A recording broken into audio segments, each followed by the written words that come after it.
compañeros, ya esta es la última sesión.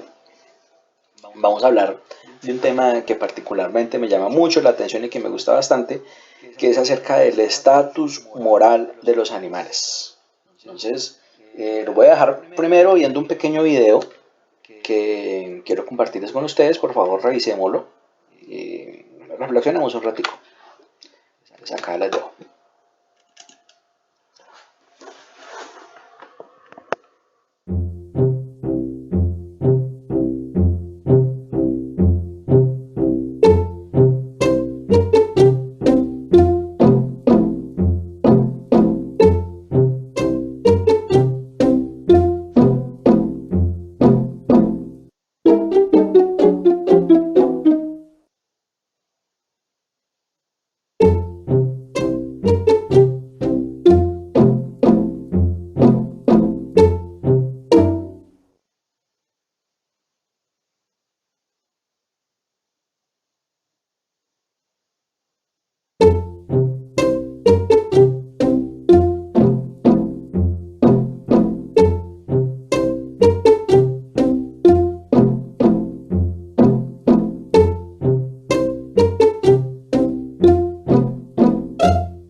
Bueno, yo sé que muchos de ustedes vieron el video y quedaron con una sensación toda rara, pero simplemente quería mostrarles algo muy particular acerca de la percepción que tenemos acerca de la cuestión moral de los animales. Y es simplemente como muchas veces antropizamos a los animales, o sea, les atribuimos características humanas a los animales, que es una cuestión muy cultural, es muy nuestra. Entonces, por ejemplo, un ave que nunca ha volado, ¿por qué va a sentir placer al volar? Pues, o sea, y uno le parece bonito y tierno, al final ustedes ven que como que le salen los pedacitos de plumitas ahí. Pero bueno, es un video bonito, no sé si ustedes sabían que este video era una tesis de maestría y fue laureada. Entonces, para que vean. Entonces, cuando hablemos de esto, me gusta siempre empezar con ese tipo de videos para hablar acerca de la importancia de los animales no humanos en la cultura. Yo me refiero a los animales no humanos porque pues, nosotros también somos animales, pero somos humanos. Entonces nosotros los humanos que hemos construido una cultura a partir de unos fundamentos como son la política, el humanismo, la filosofía, la ética, todo eso hace la cultura como tal. Nosotros hemos aprovechado toda esta cantidad de circunstancias que nos proporcionan las relaciones con el entorno y lo hemos aprovechado. Entonces nosotros hemos apropiado esos elementos para empezar a creer al respecto de ellos. Por ejemplo, este mochuelo, el pajarito que les muestro yo a la derecha, es el Atene cunicularia. Ese es endémico de acá de Colombia, pues esa especie. y tenemos una subespecie que es endémica acá del sur del Tolima, que es la tolimé, que es esa que está ahí. Entonces, es bien interesante ver una cosa, que en las comunidades ancestrales estos animales tienen un significado. Y ellos, ¿por qué le atribuyen estos significados a las cosas, no? Porque les atribuyen características humanas. Por ejemplo, dicen que este bicho es muy paciente, que es como de los símbolos de la paciencia para la comunidad Pijao, por ejemplo. Así como un bichito muy parecido, que también de género Atene, es el mochuelo que se ve arriba en Grecia, que inclusive es símbolo de la sabiduría y de la paciencia también. ¿Cierto? Entonces uno se puede mirar que a veces los seres humanos tratamos de explicar las cosas unos simbolismos muy complejos que se desarrollan a partir de la observación que nosotros hacemos de la naturaleza. Bueno, nosotros usamos los animales para muchas cosas. O sea, cuando nosotros hablamos de la capacidad utilitaria que tiene el ser humano con respecto a los animales, empezamos a mirar de que nosotros les hemos dado una cantidad de usos, ¿cierto? Que dependen de la cultura, por ejemplo, o enfocados hacia la cultura, perdón. Enfocados hacia la cosmogonía y la espiritualidad. Me refiero a la cosmogonía, toda esa cantidad de constructo de creencias que fortalecen una espiritualidad posteriormente, ¿no? Y otros usos. Entonces pues todos tienen una relación muy cercana entre ellos, tienen una interrelación que puede ser bastante cercana o no. Por ejemplo, en el lado de la cultura, por ejemplo, los bailes, la música, la narrativa, la pictórica, la artesanía, etcétera, donde, por ejemplo, vemos que en la mayoría de culturas tienen bailes que semejan a algo que hacen los animales. Por ejemplo, acá en el sur del Tolima, la danza del pijao asemeja a varios animales, inclusive aves también hay. También hay unas danzas y bailes que tienen las músicas.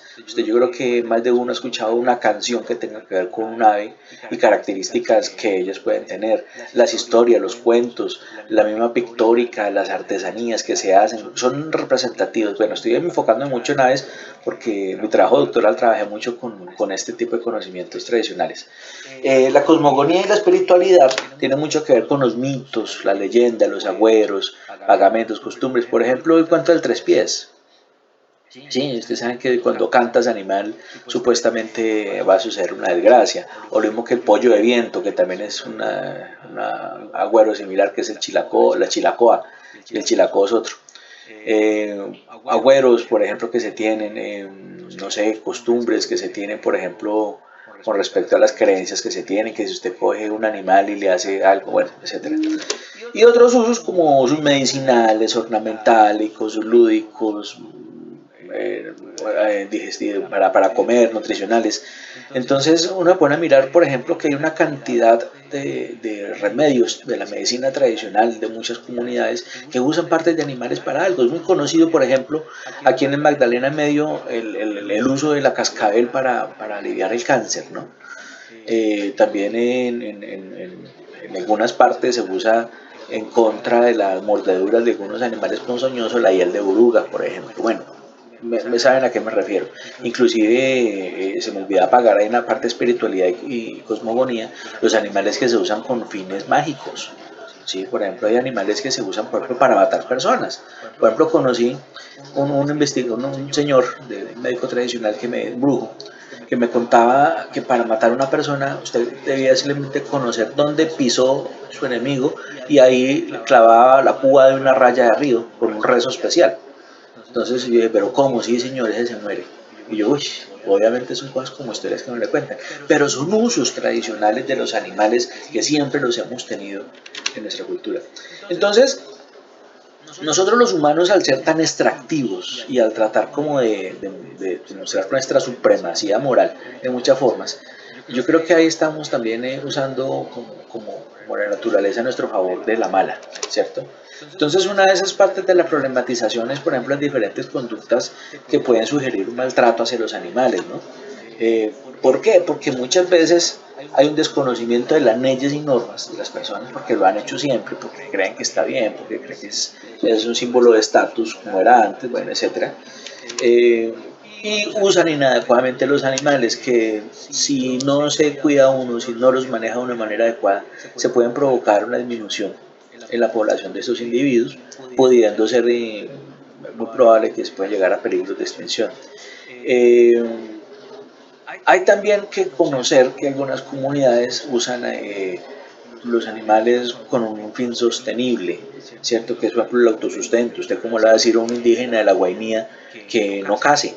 No, ellos cazan porque ellos tienen, o sea, ¿dónde van a conseguir una vaca para matarla, sacarle? Bueno, no sé. Sí, entonces también es eso. Aquí vemos algunas imágenes, por ejemplo, esa imagen de las aves que está acá arriba, es una foto que tomé yo en el Dama en Bogotá, de todos los animalitos que llegan allá, de decomisos. Ahí le mostraba ya la imagen del cazador que ya les había mostrado antes en otro video. Esta es una oruguita hembra que fue mordida por unos perros de unos cazadores, se trató de recuperar, al final se nos murió. Este caso de esta serpiente la encontré yo en el bosque con una liga esa de amarrar el pelo, cerrándole la boca. Y así la liberaron. Entonces, para que provoque esa cicatriz, tiene que estar por lo menos unos 3 a 4 meses con esa vaina puesta. Imagínense todo ese tiempo sin comer ese animal. Bueno, una serpiente puede durar muchísimo, ¿no? Pero eso no está bien. Bueno, entonces acá les coloco también otros ejemplos. Por ejemplo, miren ustedes cómo el ingenio de los cazadores usan instrumentos científicos. Por ejemplo, esta es una trampa tomahawk hechiza. Los que saben de manejo de fauna, incluso esta la usan en algunas partes para cazar animales callejeros, ¿no? Se usa mucho los biólogos para coger animales en el monte. Una trampa de estas puede estar valiendo 200, 300 mil pesos, las de marca. Este señor no creo que él haya invertido más de 20 mil pesos haciéndola y la hizo exactamente igual y es más eficiente que el original. O sea, en el sentido que ellos eliminaron un par de errores y aseguraron el brochecito cuando cae el este. Bueno, el ingenio, ¿no? Este es un señor del conflicto armado que me estaba ofreciendo en una de mis correrías un ejemplar de sapo pipa. Este sapo lo buscan mucho los acuarófilos porque es un sapo muy interesante. Este animalito, si ustedes el nombre científico del animalito y lo googlean, los hábitos reproductivos incluyen que el macho carga los huevos en el dorso, la hembra le coloca los huevos ya fertilizados en el dorso y resulta que los huevos se enquistan por debajo de la piel y luego nacen los sapitos ya formaditos rompiendo la piel del papá, ¿sí? Y su papá le sigue cuidando por un tiempo, bueno, hasta que ya se van. Entonces es impresionante la forma de reproducción y aparte es un animal raro y bonito, es carismático. Entonces me estaba ofreciendo en el bosque. Esta es la otra foto de los pájaros que salen ahí.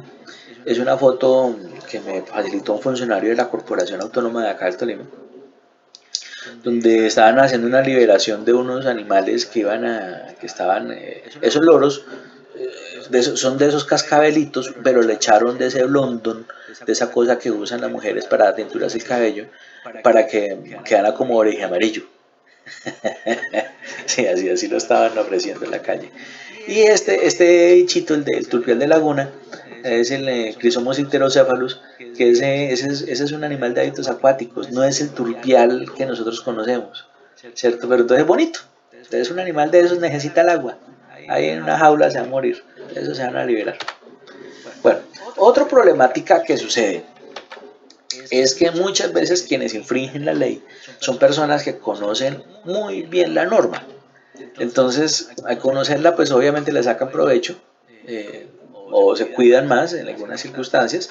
Entonces, por ejemplo, esta es una foto que me facilitó un funcionario de la corporación y la Policía Ambiental de Ibagué, donde muestran de pronto animales que fueron incautados a personas que los tenían como mal. O sea, miren el estado de plumas de esos animales. Desafortunadamente los animales están condenados a vivir siempre en cautiverio, ¿no? El precio, por ejemplo, de una guacamaya de esas en el mercado negro puede estar por encima de los 10 millones de pesos acá en Colombia, ¿no? En Europa o en Estados Unidos vale muchísimo más, puede valer 10 mil, 15 mil dólares cada pájaro de esos. Bueno, ya no les doy ideas de negocios.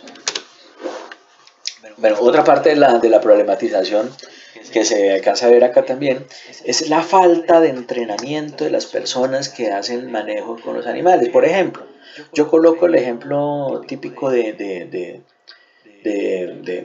esos bichos, de los animales de fauna, porque hay muchos veterinarios que no tienen la formación, el entrenamiento y lo ponen a manejarlo. Es como el veterinario que trabaja en la avícola, ponerse a trabajar con gatos. O sea, no es la misma vaina, no es lo mismo. Entonces ustedes saben que ustedes lo ponen ahorita a trabajar con grandes animales y no es lo mismo porque ustedes están ya enfocados hacia pequeños.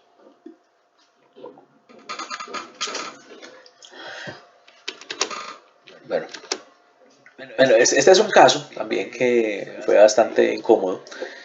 Ustedes saben que nosotros los que trabajamos en consulta clínica con fauna silvestre, nosotros tenemos que seguir una normativa, ¿no?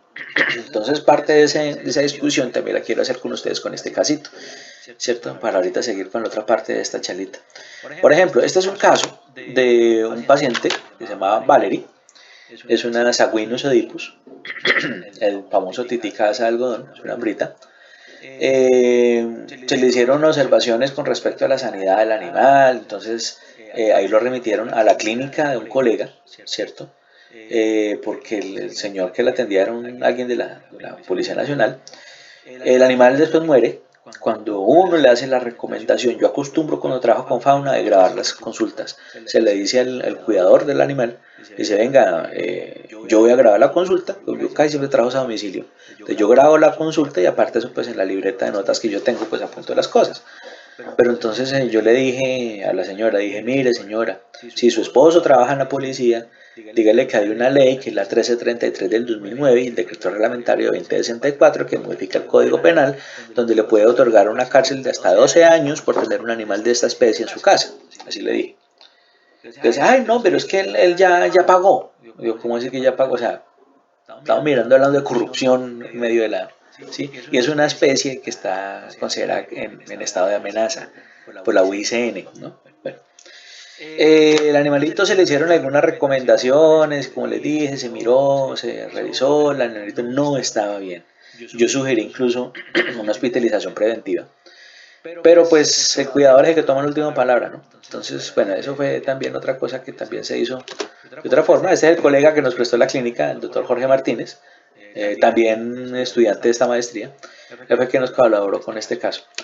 Resulta que esos casos suceden cuando de pronto eh, las personas, por ejemplo, este señor de la Policía Nacional, conoce la norma, ¿cierto? ¿Y por qué conociéndola, por qué hace ese tipo de calaveradas? Les voy a contar otro caso. Por ejemplo, el caso de esta lora. Esta lora es una amazona procéfala, que es diferente a esta. Está usando un procedimiento que una vez hicimos con el doctor Buritica en un loro. Entonces, esta fue la lora que les comenté yo antes, ¿no? Que tenía una retención de huevo. Hicimos la imagenología ya cuando la CPA, la Clínica de Pequeños Animales, quedó aquí en la universidad. Entonces ahí hicimos la imagenología, me ayudó una compañerita de ustedes también y hicimos la toma. Bueno, entonces eso fue un boroló, que la cosa, entonces alguien se enteró de que ese animal estuvo en la universidad y le iba a colocar problemas, supuestamente un anónimo, ¿cierto? Yo sé quién fue, pero no, es alguien de la corporación. Entonces supuestamente un anónimo diciendo que, que nosotros allá en la universidad estábamos promoviendo el tráfico de fauna. Entonces, pues fue muy incómodo porque me tocó a mí, esa nota la hicieron directamente al decano y el decano pues se enojó y me dijo, oiga, venga hermano, ¿qué pasa acá? Entonces yo le expliqué, pues hombre, no pasó nada, lo que pasa es que sí, le expliqué cómo fue lo que pasó. Entonces, cuando uno atiende a un animal de fauna, también está incumpliendo algunas normas. Inclusive estas personas me denunciaron contra Convescol, ¿cierto? Me colocaron demanda en Convescol. Obviamente mis argumentos pues son de peso pues para que me quitara la sanción, ¿no? Ni siquiera me la consideraron, la consideraron inoperante. Entonces les cuento qué fue lo que pasó. Entonces uno se pone a mirar que si uno atiende a un animal de estos, está siendo favorecedor de un delito, ¿cierto? Al ser favorecedor de un delito, uno puede también incurrir en cuestiones legales, pero resulta que nuestro código de ética, la ley 576 del 2000, tiene una vaina muy chévere que habla sobre el secreto profesional. Cuando hablamos del secreto profesional, tenemos el derecho como profesionales a callar lo que nosotros consideremos que deba callarse. Por ejemplo, en este caso, el nombre del cuidador de ese animal, ¿cierto?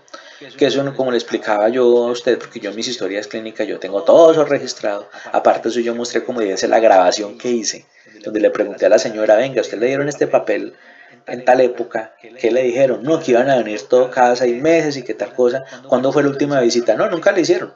Y usted ha llamado para que vayan a visitarle, claro, pero no, nunca mandaba a nadie. Entonces todo eso quedó en la grabación.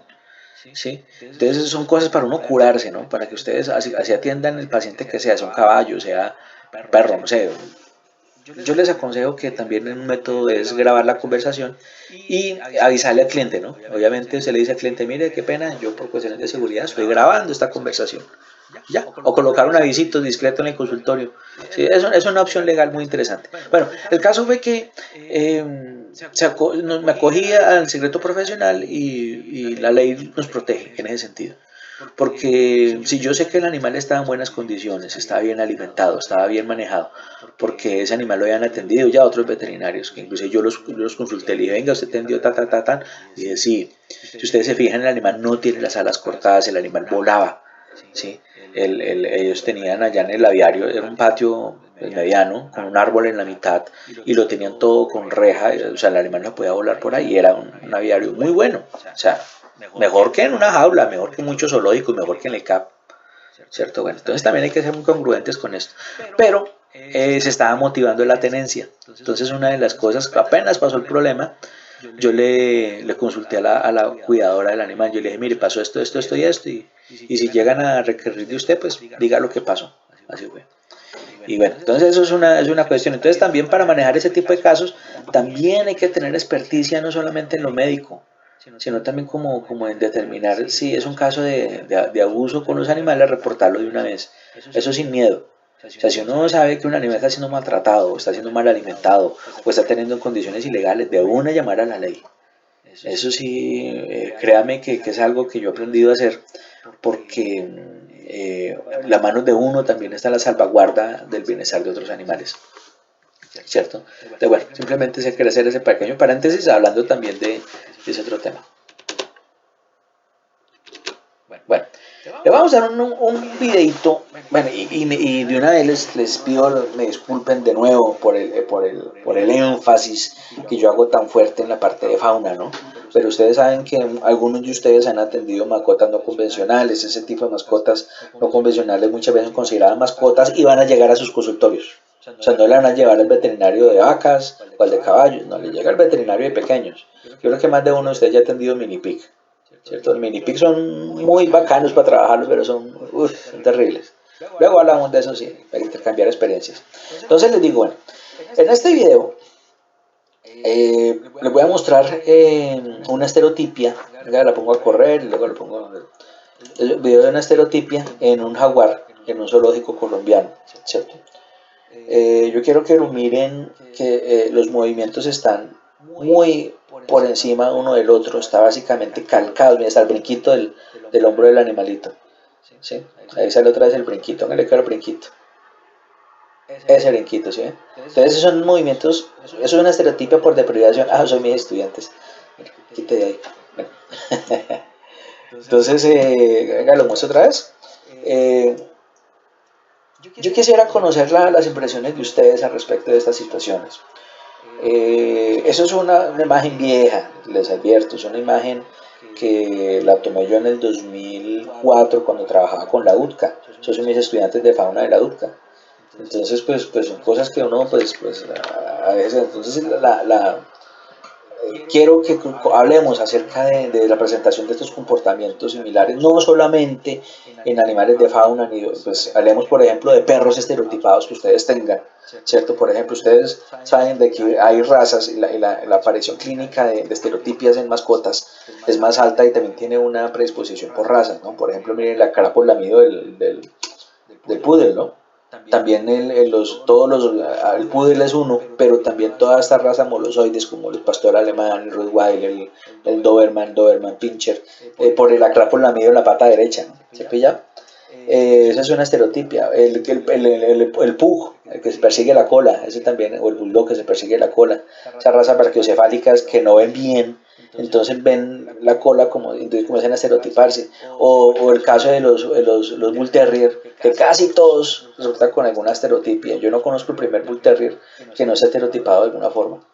Entonces, hablemos de esto, hablemos de las condiciones de bienestar que pueden tener esos animales, porque parte de la consulta nuestra muchas veces estaba por lo médico, pero no le pararon bola al lo etológico. Y mire que por lo menos en fauna es casi el 80%. Entonces, vamos a hacerle. Bueno, entonces también quiero que hablemos de otra cosa. Les voy a contar, ya que empecemos a hablar de bienestar y esas cosas, pues de una vez hablemos y tomemos decisiones. Le cuento dos historias, mejor dicho. Esta serpiente de arriba, la Botros asper, es un animal que ustedes saben que ha sido causante de más del 95% de los accidentes zoofílicos en Colombia, ¿no? Aparte de eso, es uno de los más eficientes controladores de mamíferos dañinos, como los ratones y algunas aves dañinas para nosotros, ¿cierto? Es un animal que, pues, culturalmente ha sido rechazado porque pues, es peligroso y bueno, es rastrero, bueno, etcétera, tiene otras condiciones. Esta rana de páramo es una rana que es la primera vez que se observa, posiblemente es una especie nueva para la ciencia. Les cuento la historia de esa ranita. Eso fue en el 2000, ¿qué? 2010, ¿cierto? En el 2010, la agencia suiza de cooperación, la SwissAid, nos pagó a un grupo de investigadores que trabajamos en este cuento a una expedición a donde estaban haciendo la colosa, ¿cierto? Entonces, y armamos en ese equipo, no sé si conozcan a Renzo García, que es ahorita diputado, él estaba en ese equipo como biólogo, estaba un profesor de acá de la facultad también, estaba Brederey, que él es herpetólogo, ¿sí? Entonces, bueno, estábamos un parche grande, gente buena, gente muy buena, y estábamos allá, gente muy chévere, y empezamos a camellar, y Ever encontró esta rana, ¿cierto? La encontró y eso le tomamos la sesión de fotos y que bueno, esta fue de las mejorcitas, que no llevaban buenas cámaras tampoco. O sea, la cámara que teníamos por la humedad se dañó el lente, entonces, bueno. Esta es se le echó clave al asunto. Las claves son cuando se miran características fenotípicas para correr en una línea de descartes. O sea, si dice sí, no, si tiene estas características para esta familia, si tiene, etcétera, son las famosas claves. Entonces se le echó clave y llegamos hasta género Pristimantis. Entonces nosotros, uy, Pristimantis, pero Pristimantis, ¿qué? Encontramos en ninguna parte está ese morfo para ranita, ni similar ni siquiera. O sea, inclusive pensamos que de pronto los puntos blancos puedan ser una cuestión de enfermedad, ¿no? O un hongo o alguna cosa. Y pues no, eran de la piel. Entonces, pues de todas maneras se hizo la colecta del animalito, nosotros tenemos permiso de colecta científica. Y se hizo la colecta y se trajo para el laboratorio de herpetología de la Universidad del Tolima. Eso nos recibieron abajo en Cajamarca como unos héroes. No sé, con papayera cuando dijeron, no, con esa ranita tumbamos la colosa, con esa ranita, mejor dicho, el anglogola chante tiene que irse con el rabo entre las patas porque es ilegal cuando hay una especie protegida, bueno, etcétera. Entonces nosotros más contentos y bajamos y toda la cosa. Y hablamos porque el profesor Bernal, de la laboratorio de herpetología, tampoco supo qué animal era. Y él dijo, no, pues para descartar pasémoselo al que sabe, al profesor Lynch en Bogotá. El profesor John Lynch es uno de los herpetólogos que ese señor sí ha escrito, yo creo que como nadie en la Universidad Nacional de Colombia. Si es por puntos académicos, por escribir cosas, el profesor Lynch es el que tiene el récord hasta ahora. Si ese man al mes escribe 2 o 3 artículos. En sus buenas épocas, ¿no? Imagínense la cantidad de información que... Entonces es un tipo que sabe mucho. Yo he ido a ranear con él, es un personaje. Él es medio cafre, pero es un personaje, es divertidísimo. Entonces, bueno. Y entonces cuando el tiempo pasó y nada, que teníamos razón. Entonces yo como conocí al profesor y yo lo llamé, le dije, profesor, y tal cosa, no, por acá no ha llegado nada. Y como así que no ha llegado nada. Entonces le comenté al profe allá al laboratorio de herpetología que qué pasó. Digo, no, acá se comer la guía se te entrega. Y no, pero ¿cómo así? Entonces no pareció. Nos dimos cuenta que al mes más o menos hubo 2 personas del laboratorio de herpetología que renunciaron, ¿cierto? Una de esas nenas se fue por un crucero por el Caribe con la mamá, con el novio y con la hermana, se fueron 4 personas. Y un crucero en temporada alta, es costoso. Otro de los muchachos que trabajaba y el otro que renunció, se compró una moto, una tipo Virago, o sea, de alto cilindraje, así como Chopper, sí. Una moto de esas no baja de 15 millones de pesos, o sea, son caras. Sí. Entonces nos pusimos a hacer conjeturas, ¿será que estos hijos de madres cogieron y vendieron la ranita a la Google para que no mandaran esos de profesor Lynch? O sea, pues son conjeturas que uno hace, ¿no? Entonces, el debate, ¿cuál es? La propuesta que yo les iba a comentar, ¿cuál era? Están esas dos especies, ¿cierto? De una conocemos mucho acerca de ella, sabemos que tiene una cantidad de bondades, pero también que es un animal que puede ser eminentemente peligroso para nosotros. Pero también tenemos una ranita de la cual no sabemos mucho, desconocemos su papel en la ecología, pero es una especie nueva y vale la pena conocerla. Entonces el debate pues, si a mí me dieran 1.000 millones de pesos para la conservación de una especie, ¿cuál de las dos escogería? ¿Cierto? Pues ahí les coloco como la historia y me gustaría que este debate, también ahorita en la clase presencial, yo les voy a comentar para que lo hablamos por ese lado, ¿vale? Bueno, bueno, para ir avanzando en ese tipo de ponerlos a pensar, ¿no? Es que me gusta trabajar mucho con ese tipo de ejemplos para afianzar las ideas. Entonces les voy a mostrar un videito, se llama Kidbull, al pronto algunos ya lo han visto.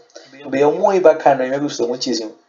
Pero les quiero hacer 4 preguntitas, ¿cierto? Que para que las hablemos también ahorita en la parte presencial, ¿cierto? Entonces dice, ¿es correcto el asistencialismo hacia los animales y cuidadores? O sea, ¿es correcto que demos todo regalado? Digo yo, a los animalitos que no tienen, que de pronto que el Estado tenga que pagar por eso, ¿sí? Bueno, ¿qué sanciones morales o legales debería tener quien abandone o maltrate a los animales? Por favor, revisen la norma, ¿no? El Código Policial ya habla acerca de eso, la ley 84-89, la 776, habla mucho acerca de esto. Entonces, hablemos de esto, ¿sí? La otra pregunta, ¿es posible rehabilitar animales agresivos para vivir con animales mansos? Yo quiero escuchar sus experiencias, ¿cierto? Y pues, hablemos de eso también porque muchos de ustedes van a tener problemas éticos con animales de raza fuertes. Y otro, ¿qué piensa de la castración en todas las razas fuertes? O sea, animal que llegue a su edad adulta y no haya detectado para la reproducción, chao bolitas y chao útero, ¿cierto? Entonces, pues no sé, es como una eugenesia, ¿no? Entonces hablemos de esto y lo dejo con el video para que lo vean, que es un video muy chévere. Bueno, compañeros, yo espero que el video les haya gustado. A mí me encantó. El caso es que hablemos un poquito de ese tema. Recuerden las 4 preguntitas que éramos hablando. Bueno, con respecto a todo esto que hemos hablado, como para lograr como contextualizar un poquito las cosas, hace un tiempo estuvimos tratando de organizar un esquema sobre los momentos morales con respecto a los animales. Entonces lograron determinar 3 básicamente. Entonces el primero, donde el ser humano usa los animales porque son útiles, no se preocupa por dónde vienen, ni se preocupa por lo que sintieron, bueno, etcétera. Hay una cantidad de desconocimientos ahí. Y en ese momento moral no tiene importancia el animal para usted. Simplemente, por ejemplo, una cacería de subsistencia. Le pegó el disparo al animal y se lo comió porque tenía hambre. Entonces eso es un ejemplo, ¿no? Entonces, también es un ejemplo, por ejemplo, la ganadería extensiva, donde usted suelta a los animales en un potrero, los revisa para cada tanto para mandarlo con matadero, ¿cierto? Las malas prácticas ambientales, bueno, etcétera, una cantidad de ejemplos que yo les coloco ahí. El otro momento es en el cual se cuidan los animales para incrementar su productividad. O sea, cuando hablo de productividad no me refiero solamente a lo económico, sino también al desempeño que tienen. Pero se usan técnicas o recursos inapropiados que pueden dañarlos o mejorar su bienestar. Entonces, acá yo coloco el ejemplo, por ejemplo, esta ganadería derivada de la Revolución Verde, ¿no? Ustedes saben que es una ganadería basada en monocultivos, es una ganadería basada en gramíneas, ¿cierto? Acuérdense que parte del problema ambiental del metano que producen los animales es por las plantas C4, que casi siempre son un forraje de gramíneas, ¿no? Las plantas C3 disminuyen esa emisión de metano porque queda un carbono libre. Bueno, es una cuestión de bioquímica. esta desnaturalización de las dietas, lo que yo hablaba, muchas veces le estamos dando dietas que los animales no deberían estar comiendo, o sea, a veces los nutricionistas racionan, dicen necesitamos tanta proteína, tanto de tanto, tanto de tanto, y por un le embuten a un animal de esto. Pues hablando del animal de producción es tenaz, también los domésticos, ¿no? También ustedes han visto el caso de estos famosos concentrados veganos, que para mí eso es no, eso es un crimen. O sea, porque un animal, bueno, acuérdense el cuento de la taurina y otras cosas que los animales necesitan. La endogamia que se someten los animales para producir un ejemplar con una F1 o una, para hacer los cruces híbridos para producir, es necesaria la endogamia. Y esa endogamia a largo plazo puede provocar cierto tipo de taras. Miren, mascotas, lo que ha pasado, por ejemplo, con el pug, con el carlino, ¿no? O con los bulldog, que ya la bulldog toca operarla siempre que van a tener chinos. Entonces, miren de lado. Y el último momento es este en el que el ser humano cuida a los animales en la naturaleza porque para él es importante y eso no produce detrimentos. Entonces acá es donde nosotros hablamos de las técnicas adecuadas de manejo de los animales, la aplicación de conceptos de bienestar como tal, bueno, etcétera. Ahí es importante que en los tres momentos se habló siempre de sintiencia, ¿no? O sea, como lo que sienten los animales, sobre todo en el primero y en el último. Cuando en el primer momento hay un desconocimiento y en el tercero es cuando hay una apropiación del concepto de sintiencia. Estamos refiriendo al momento en que nosotros sabemos que los animales sienten, que tienen neuronas aferentes y eferentes que nos ayudan a sentir. Esos tres momentos les determiné tres nombres. Entonces, primero está la apatía moral, que es esta primera. La simpatía moral, que es este segundo momento intermedio, que yo creo que todavía estamos mucho en eso. Y la empatía moral verdadera. Entonces, para mí son la forma como nosotros podemos determinar los momentos morales con respecto a los animales. Pero entonces, yo acá les coloco un ejemplo. ¿Qué pasó con la mamá de este animal? Ustedes miren la imagen bonita, el miquita, y cosas, ay, tan bonito que se ve. ¿Qué pasó con la mamá de ese animal? ¿Qué pasó? ¿De qué edad fue sacado este bichito? ¿De qué edad fue sacado el mico del hábitat? ¿Por qué adopta otro animal diferente como su familia? ¿No?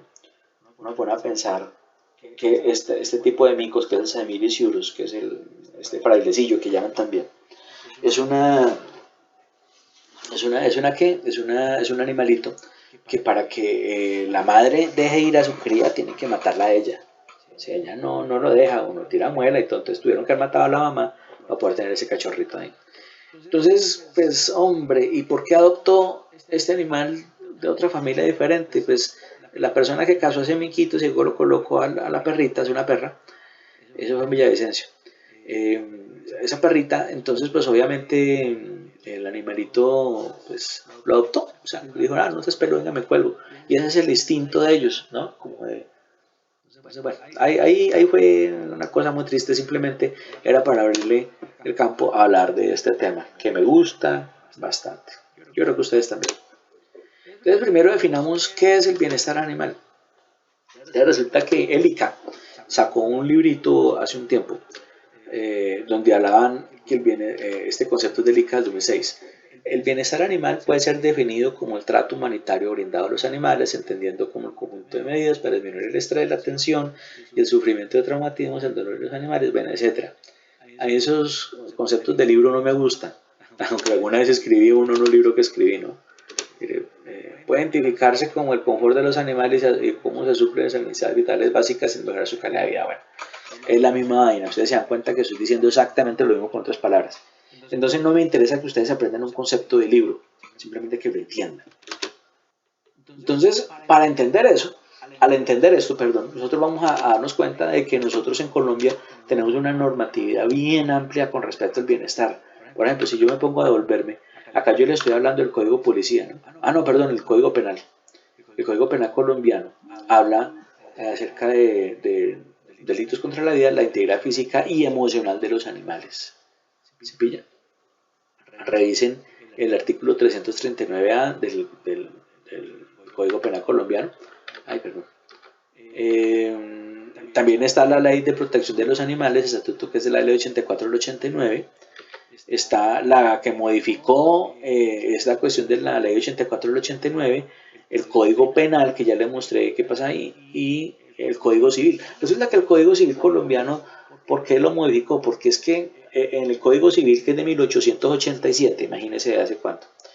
Estos personajes decían en esa época que habían dos tipos de bienes para las personas, los bienes muebles, bueno, los bienes muebles, inmuebles, y los semovientes, ¿cierto? Un semoviente es un mueble que se mueve, según el Código Civil colombiano de 1887, o sea, pucha, más de 100 años.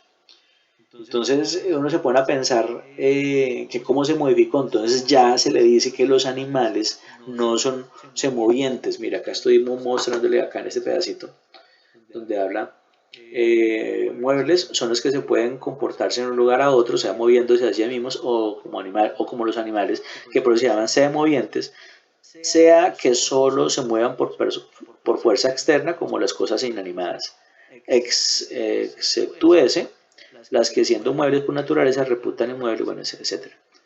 Entonces, se les reconoce la calidad de seres sintientes a los animales, bueno, etc. Simplemente quiero mostrarles que también a partir de ahí han surgido otras normas. Mire, por ejemplo, si ustedes revisan este decreto, el 2113 de 2017, estamos hablando de que acá también le dan autonomía para que se establezca una política de bienestar animal para los animales de producción. Ya, esto se aplica mucho para las mascotas, pero esto se aplica ya para los animales de producción. Al que le interesa ese tema es bien interesante. Aparte de eso, miremos también una cosa, el código de policía, ¿sí? Que es el código de convivencia, también es una cosa interesante, para que ustedes comiencen a revisar acerca de la norma. Cuando hablamos de la norma, estamos hablando también de una cantidad de excepciones que se pueden hacer en muchas cosas. Para entender cómo se comporta la moral con respecto a la norma, yo les quería mostrar un video, ¿cierto? Este video, pues ustedes ya lo tienen que ver en una de las tareas que les dejo. Entonces, ellos van a hablar de unos pilares de la moral, ¿cierto?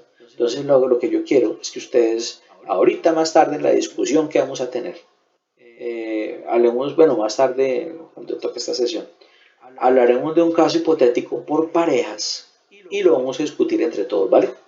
Entonces acá les dejo el videito para que lo disfruten. Es un documentalazo.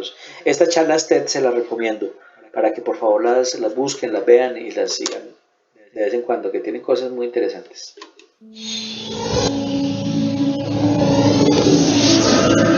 Ahí está el link.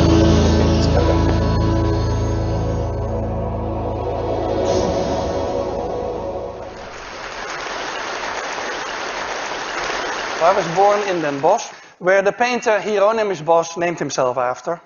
And so I've always been very fond of this painter, who lived and worked in the 15th century.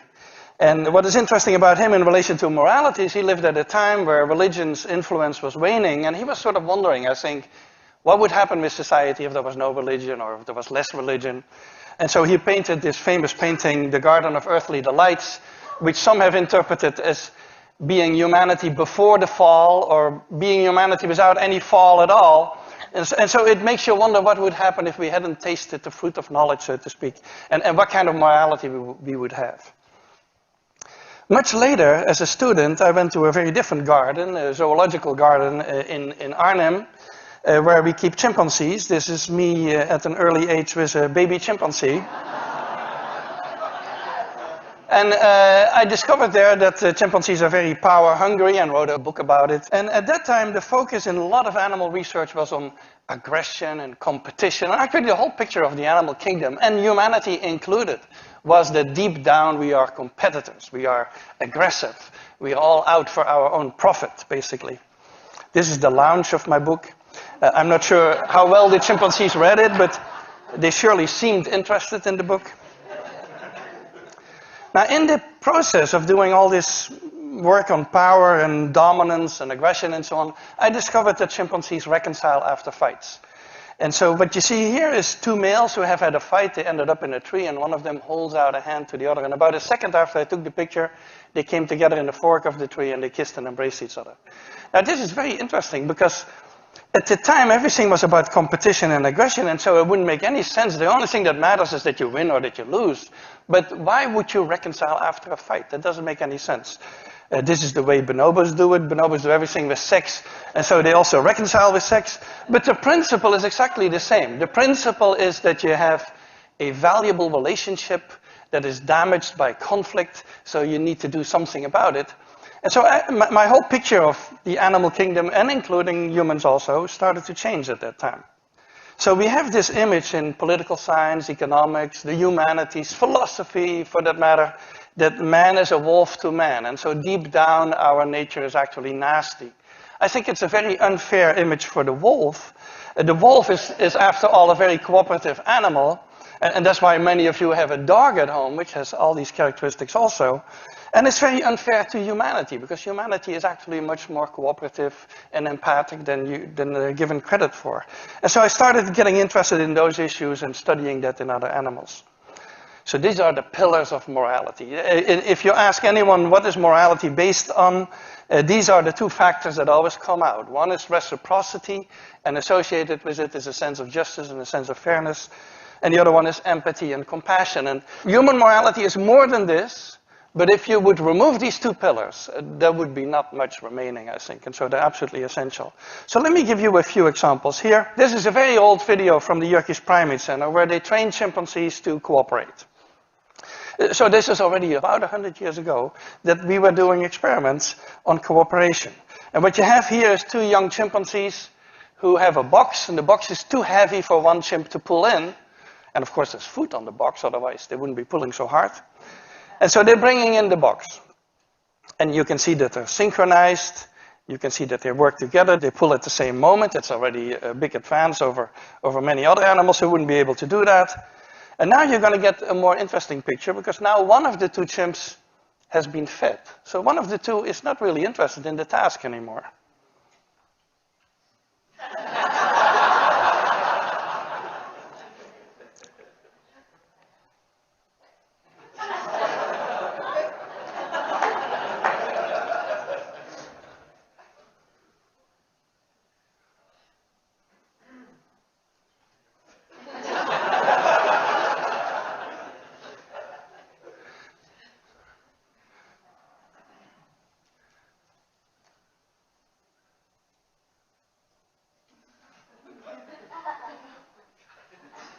Now look at what happens at the very end of this.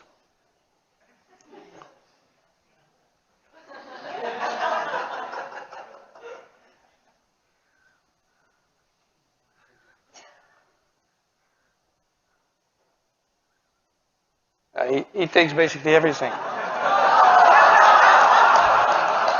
So there are two interesting parts about this. One is that the chimp on the right has a full understanding he needs the partner. So full understanding of the need for cooperation. The second one is that the partner is willing to work even though he's not interested in the food. Why would that be? Well, that probably has to do with reciprocity. There's actually a lot of evidence in primates and other animals that they return favors. And so he will get a return favor at some point in the future. And so that's how this all operates. We do the same task with elephants. Now with elephants, it's very dangerous to work with elephants. And another problem with elephants is that you cannot make an apparatus that is too heavy for a single elephant. Now you can probably make it, but it's going to be a pretty clumsy apparatus, I think. And so what we did in their case, we do these studies in Thailand with Josh Plotnick, is we have an apparatus around of which there's a rope, a single rope. And if you pull on this side of the rope disappears on the other side. So two elephants need to pick it up at exactly the same time and pull. Otherwise nothing is going to happen and the rope disappears. And so the first tape you're going to see is two elephants who are released together, arrive at the apparatus is on the left with food on it. And so they come together, they arrive together, they pick it up together, and they pull together. So it's actually fairly simple for them. There they are.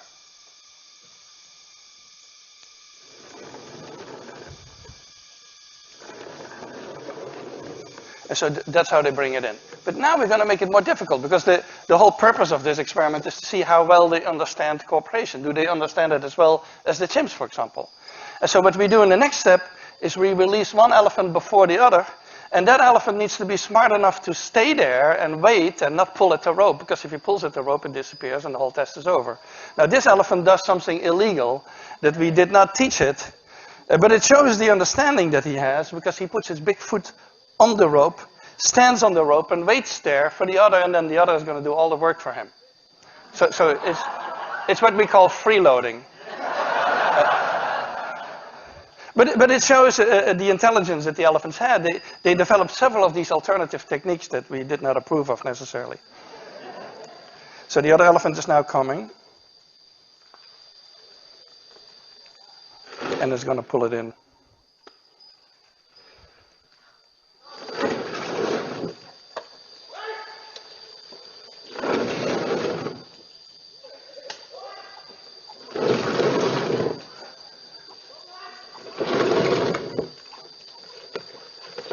Now look at the other doesn't forget to eat, of course. This was the cooperation reciprocity part. Now something on empathy. Empathy is my main topic at the moment of research, and empathy has sort of two qualities. One is the understanding part of it. This is just a regular definition, the ability to understand and share the feelings of another, and the emotional part. And so empathy has basically two channels. One is the body channel. If you talk with a sad person, you're going to adopt a sad expression and a sad posture, and before you know it, you feel sad. And that's sort of the body channel of emotional empathy, which many animals have. Your average dog has that also. That's actually why people keep mammals in the home and not turtles or snakes or something like that, who don't have that kind of empathy. And then there's a cognitive channel, which is more that you can take the perspective of somebody else. And that's more limited. There's few animals. I think elephants and apes can do that kind of thing, but there are very few animals who can do that. So synchronization, which is part of that whole empathy mechanism, is a very old one in the animal kingdom. And in humans, of course, we can study that with yawn contagion. Humans yawn when others yawn, and it's related to empathy. It activates the same areas in the brain. Also, we know that people who have a lot of yawn contagion are highly empathic. People who have problems with empathy, such as autistic children, they don't have yawn contagion. So it is connected. And we study that in our chimpanzees by presenting them with an animated head. So that's what you see on the upper left, an animated head that yawns. And there's a chimpanzee watching, an actual real chimpanzee watching a computer screen on which we play these animations.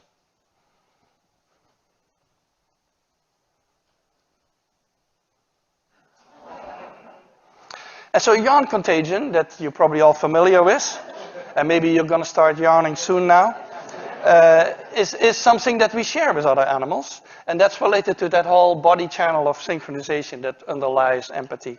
And that is universal in the mammals, basically. Now, we also study more complex expressions. This is consolation. This is a male chimpanzee who has lost a fight, and he's screaming, and a juvenile comes over and puts an arm around him and calms him down. That's consolation. It's very similar to human consolation. And consolation behavior, it's empathy driven. That's actually the way they study empathy in human children, is to instruct a family member to act distressed, and then they see what young children do. And so it is related to empathy, and that's the kind of expressions we look at. We also recently published an experiment, you may have heard about it, on altruism in chimpanzees, where the question is, do chimpanzees care about the welfare of somebody else? And for decades, it had been assumed that only humans can do that. Only humans worry about the welfare of somebody else. Now, we did a very simple experiment. We do that on chimpanzees that live in Lawrenceville, in the field station of Yerkes, and so that's how they live. And we call them into a room and do experiments with them. In this case, we put two chimpanzees side by side, and one has a bucket full of tokens, and the tokens have different meanings. One kind of token feeds only the partner who chooses, the other one feeds both of them. So this is a study we did with Vicky Horner. And here you have the two color tokens. So they have a whole bucket full of them. And they have to pick one of the two colors. You will see how that goes. So if this chimp makes the selfish choice, which is the red token in this case, he needs to give it to us. We pick it up. We put it on a table where there's two food rewards, but in this case only the one on the right gets food and the one on the left walks away, because she knows already that this is not a good test for her. Then the next one is the pro-social token. So the one who makes the choices, that's the interesting part here. For the one who makes the choices, it doesn't really matter. So she gives us now a pro-social token and both chimps get fed. So the one who makes the choices always get a reward. So it doesn't matter whatsoever, and she should actually be choosing blindly. But what we find is that they prefer the pro-social token. So this is the 50% line, that's the random expectation. And especially if the partner draws attention to itself, they choose more. And if the partner puts pressure on them, so if the partner starts spitting water and intimidating them, then the choices go down and they actually don't want to. It's as if they're saying, if you're not behaving, I'm not going to be pro-social today. And this is what happens without a partner, when there's no partner sitting there. And so we found that the chimpanzees do care about the well-being of somebody else, especially these are other members of their own group. So a final experiment that I want to mention to you is our fairness study. And so this became a very famous study, and there's now many more, because after we did this about 10 years ago, it became very well known. And we did that originally with capuchin monkeys, and I'm going to show you the first experiment that we did. It has now been done with dogs, and with birds, and with chimpanzees, but with Sarah Brosnan we started out with capuchin monkeys. So what we did is we put two capuchin monkeys side by side. Again, these animals, they live in a group. They know each other. We take them out of the group, put them in a test chamber. And there's a very simple task that they need to do. And if you give both of them cucumber for the task, the two monkeys side by side, they're perfectly willing to do this 25 times in a row. So cucumber, even though it's really only water in my opinion, but cucumber is perfectly fine for them. Now, if you give the partner grapes, the food preferences of my capuchin monkeys correspond exactly with the prices in the supermarket. And so if you give them grapes, that's a far better food, then you create inequity between them. So that's the experiment we did. Recently, we videotaped it with new monkeys who had never done the task, thinking that maybe they would have a stronger reaction, and that turned out to be right. The one on the left is the monkey who gets cucumber. The one on the right is the one who gets grapes. The one who gets cucumber, note that the first piece of cucumber is perfectly fine. The first piece she eats. Then she sees the other one getting grape, and you will see what happens. So she gives a rock to us, that's the task. So this is basically the Wall Street protest that you see here.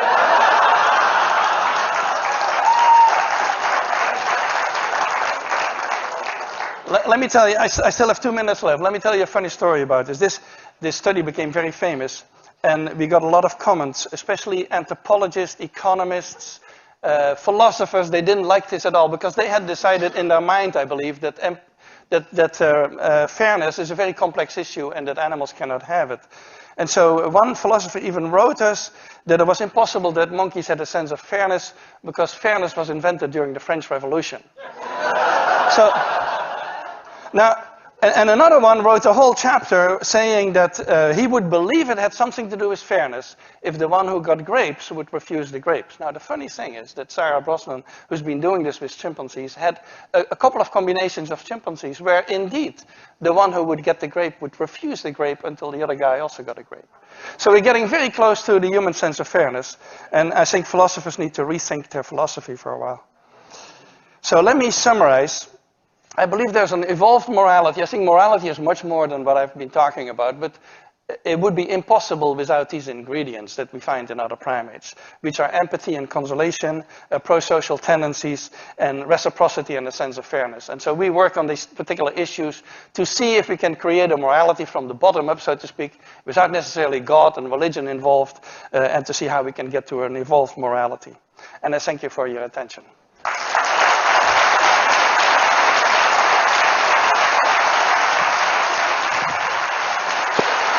Bueno, muy interesante lo que dijo al final de la moral sin tener que meter a Dios y la religión. Bueno, ahorita ya para terminar esta primera parte, ya terminar estas charlas, voy a hablar acerca del manejo de decisión del bienestar animal. Donde nosotros tenemos que entender que el manejo que nosotros le hagamos al bienestar animal, al bienestar de los animales, depende mucho de la productividad que nos va a dar. Estoy hablando no solamente de lo productivo, sino también de otros ámbitos, ¿no? Entonces eso depende de un manejo, de una experiencia previa que tengan los animales, una selección genética, para que no todas las razas son iguales, las interacciones positivas o negativas que tengan con las personas, el enriquecimiento ambiental que se le tiene que hacer a los hábitats, ¿cierto? Bueno, etcétera. Todo eso tiene que mandar un manejo del estrés y el disestrés, que son dos cosas diferentes. Recuerden que el estrés es necesario. Para que un animal pueda termorregular adecuadamente, tiene que sentir frío. Eso es una situación estresante que hace que el organismo reaccione. Ya el disestrés es cuando eso se sale de control, ¿no? Eso está mediado obviamente por la cascada hormonal, el medio ambiente, la alimentación y actividad, los desafíos al estrés, la genética, los cruces, bueno, etcétera. Una cantidad de temas que pueden salir acá. Entonces, para explicarles de otra forma, y les voy a mostrar cómo sucede la cadena del estrés. Entonces nosotros acá decimos que en la respuesta inmediata tenemos una estimulación aguda, eso ya, ¡trum!, nos pasó. ¿Qué pasó acá? El sistema nervioso simpático mandó una señal a la zona medular del adrenal y libera unas sustancias que son hasta catecolaminas, que son la adrenalina, la noradrenalina, la dopamina, bueno, etc.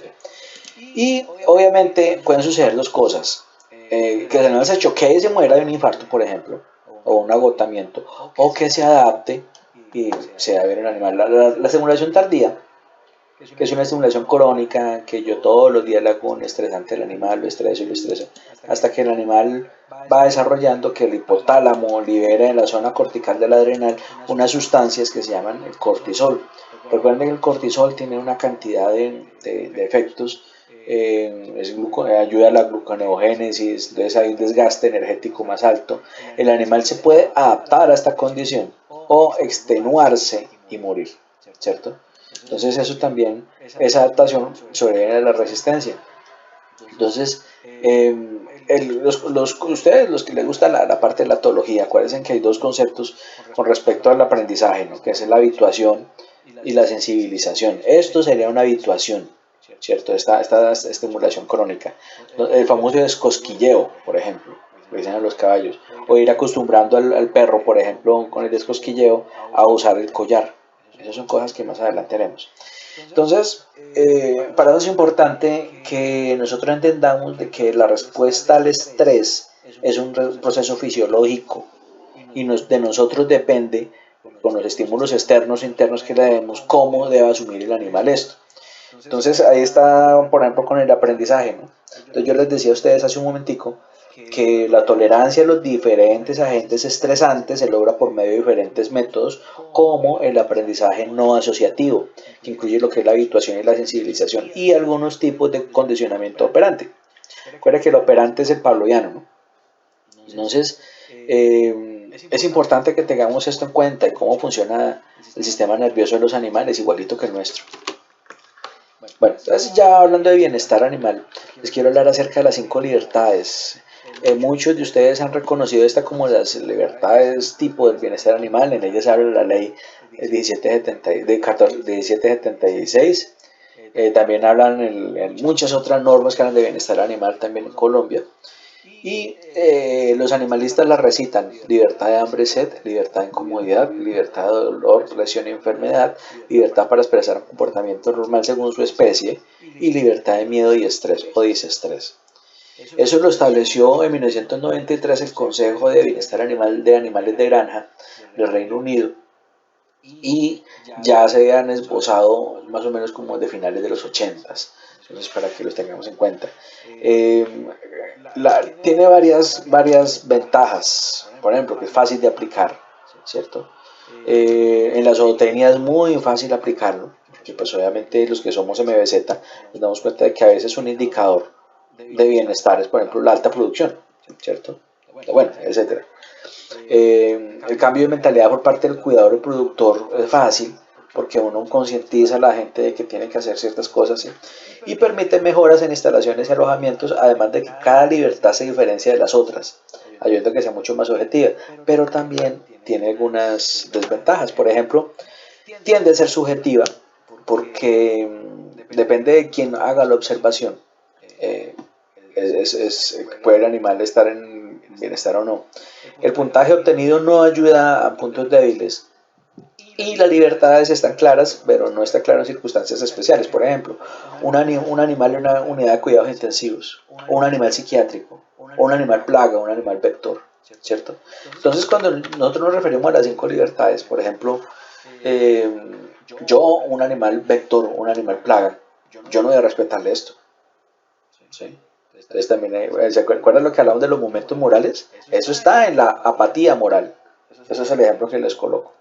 Entonces hay que pensar a mirar un poquito también, pues, esos análisis de otra forma, ¿no? Bueno, entonces ya, y otra metodología que me gusta bastante, que ustedes también tienen que hacer un trabajito al final, bueno, ahorita tienen que hacer un trabajito más tarde, que es la metodología Welfare Quality. Yo les pido a ustedes que en esta tarea ustedes homologuen esta metodología a una clínica veterinaria, ¿no? Entonces, ¿De dónde surge este cuento? Esto se inventó básicamente para la gente que trabaja en producción animal y esta Welfare Quality Network se creó básicamente para que la gente los productores empezaran a pensar en una forma de certificarse, ¿no? Eso nació como un negocio, pero se dieron cuenta de que la cosa está buena. Entonces empezaron a proponer unos principios, ¿cierto? Unos lineamientos que son estos que ahorita los pongo en castellano, donde el animal en realidad tiene que tomar una cantidad de cosas para conservar su bienestar, ¿cierto?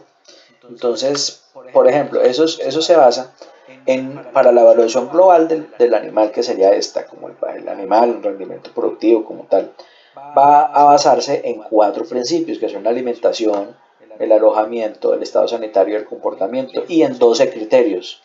Esos 12 criterios son la ausencia de hambre prolongada, ausencia de sed prolongada, confort, relación al descanso, bueno, etcétera. Y las medidas es todo aquello que se hace para que se cumpla cada uno de esos criterios, para que se cumplan estos principios y que el animal esté bien. ¿Sí me entienden? Más o menos lo explico de otra forma. Entonces, cuando digo acá que medidas, es por ejemplo, ausencia muy prolongada, el alimento tiene que estar colocado en determinada forma, de tal cantidad, limpiarlo de tal forma, bueno, etcétera. Se cumpliendo este principio, ¿no? La ausencia se prolongada, los bebederos tienen que ser colocadas cada tanto, Entonces yo me pongo a modificar el sitio. Estas medidas es más sobre el hardware, sobre la parte física.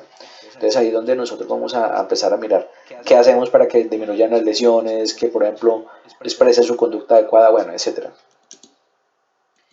Y entonces estos protocolos, yo les decía a ustedes que ya se han hecho más que todo para animales de producción y vemos que ya hay protocolos para todos estos animales que les estoy mostrando acá. Ya se está trabajando en el IRTA en España para otros animales también. Y solamente ellos son los que hacen la certificación IRTA. Como les dije, esto es un negocio, pero funciona, ¿cierto? Los protocolos Welfare Quality tienen varias ventajas. Entonces, dentro de las ventajas tenemos que son muy fácilmente identificables, ¿cierto? Cada nivel se identifica muy bien. La aplicabilidad de zootecnia a varios niveles, cría, levante, sea, inclusive en zoocría, lo estamos aplicando alguna vez con unos productores, precisamente esta es la foto del momento. Cambio de mentalidad por parte del cuidador o productor, obviamente ya se interesan, ve, hay que producir mejor. En el caso de este zoocriadero, ellos están viendo que las pieles mejoraron mucho la calidad, ¿sí? Procura mejoras en instalaciones, obviamente le toca meterles plata, ¿cierto? Su fundamento se basa más en el animal que en el ambiente. O sea, nosotros vamos a mirar que ese animal esté el pelo. O sea, vamos a mirar que, ¿sí? Y aplicarla a muchas situaciones reales con animales, por ejemplo, fauna cautiva, albergues caninos o criaderos, hospitales, clínicas veterinarias. Hay varios colegas acá que han implementado sus protocolos en sus clínicas, alumnos de esta maestría. Las desventajas pueden requerir cambios fuertes, radicales en la infraestructura. Aparte de eso, que los trabajadores cambien muchas cosas que antes están haciendo de otra forma, ¿no? La forma de alimentación, bueno, etcétera, una cantidad de cosas que toca mejorar. Puede llegar a incrementar los costos de producción, aunque se pueden amortizar a corto plazo.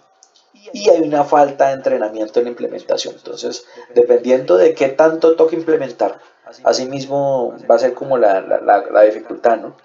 Entonces, mientras mejor esté el establecimiento, mejor vamos a trabajar. Las certificaciones, mire, acá yo quería hacer énfasis en algo que me pareció muy interesante, buscando información para esta clase. Les hablaba de que en el sector avícola colombiano ya hay granjas certificadas con esa certificación Human Certificate, que eso no es de Welfare Quality, es otra certificación que tiene una característica triple A, por ejemplo, aquí en Piedras ya está certificado con eso, ¿cierto? Esta certificación, esos son datos para 2019, no han cambiado, ¿cierto? Ya estoy averiguando. Tienen unas tarifas, entonces si usted quiere certificar la finca, acá tiene. Usted tiene, acá dice por qué tanta grande la finca, cuánto vale, si en ganado cuánto vale, en cerdos cuánto vale, bueno, etc. Entonces, miremos que es bien interesante la cosa. Bueno,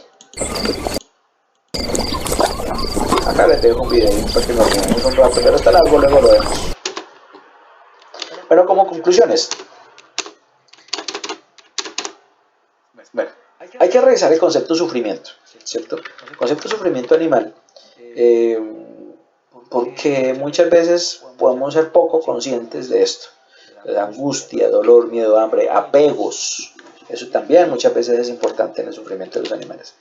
El grado de empatía con los trabajadores y cuidadores de los animales. Por ejemplo, si ustedes tienen en la clínica personas que no son empáticos con los animales, pues hombre, si no son capaces de cambiar, pues prescindan desempleado. Así de sencillo. Entonces es necesario ser empático. ¿Se acuérdense de los momentos morales, ¿no? La apatía, la simpatía y la empatía. Debemos ser empáticos. Existe una desinformación por parte de los trabajadores que hacen manejo de animales de producción. Es difícil cambiar costumbres, es cierto. Yo, un ganadero que ha sido vaquero desde niño, ¿cómo le va a cambiar el chip tan fácil? Entonces pasa lo mismo con la gente que tiene animales mascotas con otras condiciones, ¿no? Ya hoy en día se ve el bienestar como algo rentable, entonces eso también es interesante. Se debe conocer muy bien la naturalidad del paciente. Mire, yo hablo de naturalidad sobre todo cuando trabajo con fauna, porque mientras más el animal esté cerca de su hábitat natural, de un zoológico, de un sitio, de una reserva, lo como sea, llevarlo a unas conductas contrarias a su naturalidad es malo. Asimismo, cuando a un perro lo obligan a hacer cosas que no son de perro, pues obviamente pues no va a ser normal. Por ejemplo, el perro que se sube a la silla, al sofá, a cuidar a la niña de la casa mientras el novio se le visita, porque le considera como su propiedad, ¿sí? Y no permite, bueno, muchos padres serían muy agradecidos con un perro así. Un animal en condiciones de bienestar no necesariamente tiene que estar sano, ¿sí? Yo ahorita estoy manejando una paciente geriátrica, muy viejita, y ella tiene una cantidad de achaques horribles. Ella, la cadera está envuelta en nada, las rodillas, pero ande, usted la ve chévere, bonita, gordita y simpática. Y tiene ya unas tumoraciones y todo. Ya ese animalito ya está, una beagle de 15 años, imagínense. Y a punta de mis agüitas, ustedes sabían que yo soy homeópata veterinario. Entonces ella la estoy manejando solamente con eso y está muy bien. Y yo sé que está en condiciones de bienestar, pero no está sana, está muy enferma. Entonces hay que pensar eso. Entonces les pido que ustedes mismos coloquen sus propios ejemplos.